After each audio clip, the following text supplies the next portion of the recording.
Assalamualaikum warahmatullahi wabarakatuh. Berjumpa kembali dengan Ulia Rosyeda dari SMK Negeri 2 Purworejo yang akan menyampaikan aksi nyata topik Merdeka Belajar. Mengenal dan memahami diri sebagai pendidik. Peran sebagai pendidik perlu terus belajar agar bisa menghantarkan murid-murid untuk berdaya dan menjadi manusia merdeka, sekaligus perjalanan diri pendidik menjadi manusia merdeka pula.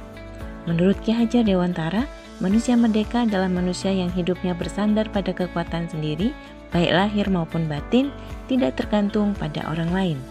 Sebagai pendidik tentu saja sudah seharusnya mampu mengenali karakteristik dan kebutuhan murid.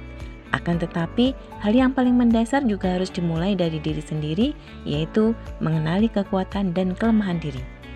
Ki Hajar Dewantara dalam Dasar-Dasar Pendidikan menyebutkan bahwa pendidikan itu adalah segala kekuatan kodrat yang ada pada anak-anak agar mereka dapat mencapai keselamatan dan kebahagiaan yang setinggi-tingginya, baik sebagai manusia maupun sebagai anggota masyarakat. Langkah awal sebagai pendidik adalah bagaimana memaknai dan menghayati sebagai manusia yang merdeka untuk terus belajar. Peran sebagai guru. Pendidik perlu menyelaraskan diri agar bisa menjadi pendidik yang relevan dengan konteks zaman. Teknologi menguasai zaman kini, tetapi murid tetap butuh kehadiran sosok pendidik. Pendidik itu menuntun tumbuh atau hidupnya kekuatan kodrat yang ada pada anak-anak agar dapat memperbaiki lakunya hidup dan tumbuhnya kekuatan kodrat anak. Memberi ilmu demi kecekapan hidup anak dalam usaha mempersiapkannya untuk segala kepentingan hidup manusia, baik hidup bermasyarakat maupun hidup berbudaya dalam arti seluas-luasnya. Mendidik anak sama dengan mendidik rakyat. Kehidupan kita saat ini adalah buah dari pendidikan yang kita terima saat kita masih anak-anak. Tidak dipungkiri bahwa peran guru amatlah penting bagi perkembangan murid sebagai pembentuk peradaban masa depan. Pendidik harus hadir secara utuh, dan setiap hal kecil yang kita sampaikan di kelas itu akan berkontribusi pada kecakapan hidup anak saat dewasa nanti. Kemudian, ingin menjadi guru seperti apakah saya? Murid seringkali terinspirasi dari ibu dan bapak gurunya. Tentu sebagai guru, kita ingin memberikan pengaruh-pengaruh yang baik di masa depan murid. Mendidik dan mengajar. Yang pertama terkait dengan mendidik menyeluruh. Apa perbedaan pendidikan dan pengajaran?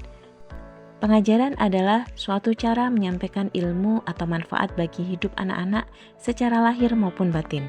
Pengajaran adalah salah satu dari bagian pendidikan. Mengajar adalah salah satu bagian dari mendidik. Sedangkan pendidikan adalah tempat menaburkan benih-benih kebudayaan yang hidup dalam masyarakat sekaligus sebagai instrumen tumbuhnya unsur peradaban.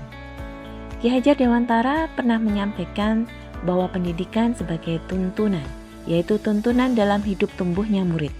Mendidik adalah menuntun segala kodrat yang ada dalam murid agar mereka dapat mencapai keselamatan dan kebahagiaan setinggi-tingginya baik sebagai manusia maupun sebagai anggota masyarakat. Murid diciptakan sebagai makhluk yang memiliki kodrat untuk mereka hidup dan tumbuh. Pendidik layaknya petani yang menuntun tumbuhnya padi, mengusahakan kondisi yang terbaik agar padi dapat tumbuh sesuai kodratnya. Ikhtiar petani padi tidak mungkin membuat tanaman padi tumbuh menjadi tanaman jagung atau lainnya. Anak-anak tumbuh berdasarkan kekuatan kodratnya yang unik. Tidak mungkin pendidik mengubah padi menjadi jagung atau sebaliknya. Pendidikan tidak hanya berbentuk pengajaran yang memberikan pengetahuan kepada murid, tetapi juga mendidik keterampilan berpikir, mengembangkan kecerdasan batin yang pada akhirnya murid dapat mencapai keselamatan dan kebahagiaan. Yang kedua terkait pendidikan selama 1 abad. Pendidikan kolonial Belanda itu lebih diskriminasi, yaitu adanya perbedaan perlakuan terhadap anak-anak pribumi untuk mendapatkan pendidikan. Ki Hajar Dewantara menggagas perlunya sistem pendidikan yang humanis dan transformatif yang dapat memelihara kedamaian dunia. Beliau mengenalkan tentang sistem AMOM dengan slogan Ing ngarsa sung tulodo, yaitu seorang guru haruslah memberikan teladan. Ing madya mangun karso, seorang guru haruslah membangkitkan semangat kepada murid, dan tutwuri handayani, seorang guru haruslah memberikan dorongan atau menjadikan murid mandiri. Inilah esensi dari merdeka belajar. Bahwa pendidikan yang sesuai dengan bangsa kita adalah pendidikan yang humanis, kerakyatan, dan kebangsaan. Pendidikan kultural yaitu pendidikan yang berdasarkan garis bangsa dan budaya. Cita-cita utama Ki Hajar Dewantara yaitu kemerdekaan setiap murid mampu mengatur dirinya sendiri agar murid-murid berperasaan, berpikiran, dan bekerja merdeka dalam ketertiban bersama demi mewujudkan cita-cita pendidikan nasional. Yang ketiga, menjadi manusia secara utuh. Manusia memiliki dua kebutuhan dasar, yaitu kebutuhan lahir dan batin. Pendidikan seyogyanya dapat memenuhi kebutuhan tersebut. Manusia merdeka yaitu manusia yang dapat memerintah dan menguasai dirinya atau mandiri, dan itulah kodrat sebagai manusia. Pendidik berperan dalam membantu murid memenuhi kebutuhan lahir dan batin agar mencapai keseimbangan dalam menjalani kehidupan. Pendidikan adalah tempat persemaian benih-benih kebudayaan yang hidup dalam masyarakat dan daya upaya untuk memajukan perkembangan budi pekerti, pikiran, dan jasmani. Begitu yang dituturkan oleh Ki Hajar Dewantara. Pengembangan budi pekerti melalui 4 hal. Yang pertama adalah olah cipta atau pikiran, olah rasa atau karakter yaitu pengembangan budi pekerti, olah karsa, kemauan, dan olah raga yaitu pengembangan jasmani. Tujuan pendidikan untuk mengasah nalar murid dapat terwujud sebagai bekal pengembangan pendidikan budi pekerti murid. Mendampingi murid dengan utuh dan menyeluruh. Berkaitan dengan kodrat murid terbagi menjadi 3, yaitu kodrat keadaan, kodrat alam, dan kodrat zaman. Kodrat keadaan berkaitan dengan sifat dan bentuk lingkungan di mana mereka berada. Pendidikan bergerak dinamis, menyesuaikan keadaan yang terus bergerak begitu cepat. Sebagai guru perlu mengantisipasi dan membawa arah perubahan tersebut. Kodrat alam merupakan bagian dari dasar pendidikan murid yang berkaitan dengan situasi dan bentuk lingkungan di mana murid itu berada. Setiap murid dilahirkan dengan kodrat alam yang berbeda-beda. Ada yang tinggal di perkotaan, pedesaan, pantai, gunung, dan lain sebagainya, dan pendidik harus mengikuti perkembangan kodrat alam di mana murid itu tinggal untuk disesuaikan dengan proses atau strategi pembelajarannya. Kodrat zaman merupakan bagian dasar pendidikan murid yang berkaitan dengan isi dan irama. Perubahan zaman merupakan keniscayaan yang tidak bisa kita cegah. Zaman berubah, cara mendidik dan mengajar pun menyesuaikan demi kebutuhan kodrat zaman murid-murid kita. Selanjutnya adalah terkait dengan trikon. Asas trikon dianggap menjadi jawaban yang tepat menuju pembelajaran yang berpihak kepada murid. Dengan trikon yaitu kontinu, konvergen, dan konsentris, guru dapat merancang pembelajaran yang berkelanjutan, terbuka, dan berdasarkan kebudayaan bangsa.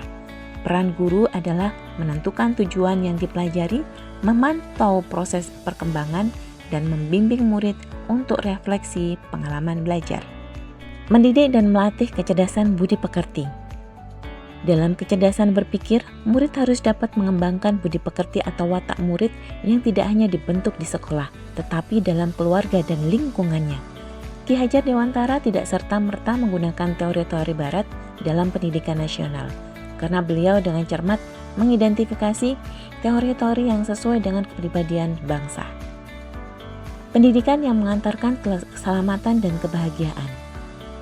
Dalam pendidikan, mengantarkan murid selamat dan bahagia. Pendidikan sejatinya dapat mengantarkan murid untuk keselamatan dan kebahagiaan.